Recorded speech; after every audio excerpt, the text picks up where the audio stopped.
Sumainyo ang Panginoon. At sumainyo.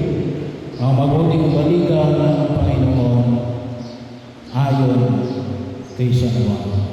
Papuri sa iyo, Panginoon.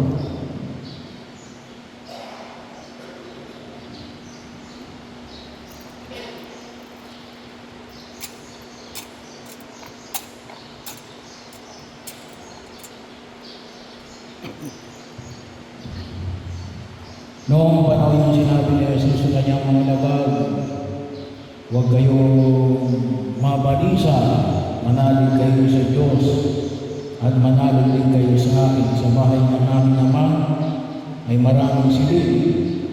Kung hindi kayo sinabi ko na sana sa inyo. At paroon ako upang ipaganda ko kayo ng matitiran. Kapag naroon ako at ipaganda na kayo ng matitiran, babalik ako at isasama kayo sa kinaroonan ko. At alam ninyo daan patungo sa pupuntahan ko. Sinabi sa kanino mas, Panginoon, hindi po namin alam kung saan kayo pupunta. Paano namin malalaman ang daan?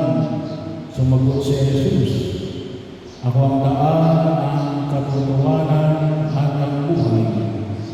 Walang makapupunta sa Ama kundi sa pamamagitan ko. Ang mabuting balita ng Panginoon. Pinupuri ka